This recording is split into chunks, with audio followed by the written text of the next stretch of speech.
Chairperson vice chairman విషయంలో జరిగిన అవిశ్వాస తీర్మానానికి విలేకరులను అనుమతించే విషయంలో సూర్యాపేట డిపిఆర్ఓ సమాచార శాఖ వారు వివక్షతను ప్రదర్శించి చిన్న పత్రికలు పెద్ద పత్రికలని చిన్న ఛానళ్లు పెద్ద ఛానళ్ళని విలేకరుల మధ్యనే తగువుకు ఈరోజు కారణమైంది సూర్యాపేట డిపిఆర్ఓ.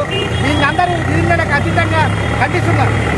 ముఖ్యంగా సమాచార శాఖ తరఫున అందరికీ సమాచారం ఇచ్చి విలేకరి అంటే అందరికీ అక్రిడిటేషన్ కలిగిన వారిని కూడా కాదని తాను సొంత నిర్ణయాలతోనే ఎవరిని ఎక్కడ సంప్రదించకుండా కొందరిని మాత్రమే అనుమతించి మరి కొందరి జాబితాను పోలీసులకు ఇచ్చి పోలీసుల దగ్గర జర్నలిస్టుల మనోభావాలు దెబ్బతినేలా అనుమతించకుండా ముఖ్యంగా ఈరోజు జరిగిన సూర్యాపేట విషయంలో చిన్న పత్రికలు పెద్ద పత్రికలు అనే తేడా ఎందుకుంటుంది, చిన్న ఛానళ్ళు పెద్ద ఛానళ్ళు అనే తేడా ఎందుకుంటుంది. ముఖ్యంగా ఎలక్షన్ కమిషన్ ఆఫ్ ఇండియా పేరు చెప్పి జిల్లా మెజిస్ట్రేటు కలెక్టర్ గారిని తప్పుదోవ పట్టించి ఎలక్షన్ కమిషన్ జీవో ఉందని ఆ జీవో ప్రకారం నేను చేశాను అంటున్న డిపిఆర్ఓ ఆ జీవోని ఇప్పుడు బయట పెట్టాలని మేము డిమాండ్ చేస్తున్నాం.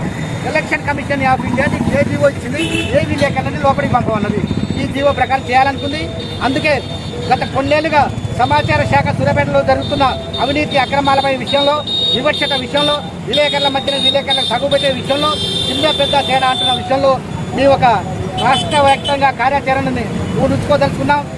సోమవారం విలేకరులందరూ లీడర్ సెల్కి వచ్చి జిల్లా కలెక్టర్కి వినతి పత్రం సమర్పించడం, అక్కడ నిరసన కార్యక్రమం వ్యక్తం చేయడం, నెక్స్ట్ తదుపరి సీఎం రేవంత్ రెడ్డి గారికి, రాష్ట్ర సమాచార శాఖ మంత్రికి, రాష్ట్ర సమాచార శాఖ అధికారులకు, అక్కడ ప్రజాపాలనలో దరఖాస్తులు ఇవ్వడం, ఇక్కడ స్థానిక శాసనసభ్యులకు, ఇక్కడ నియోజకవర్గ కాంగ్రెస్ పార్టీ ఇన్ఛార్జీలకు వినతి పత్రాలు ఇవ్వడం, వారిని వివక్ష కొనసాగించుకున్న ఏ అధికారైనా కూడా సస్పెండ్ అయ్యే వరకు కూడా పోరాడాలని యూనియన్లకు అతీతంగా పిలుపునిస్తున్నాం.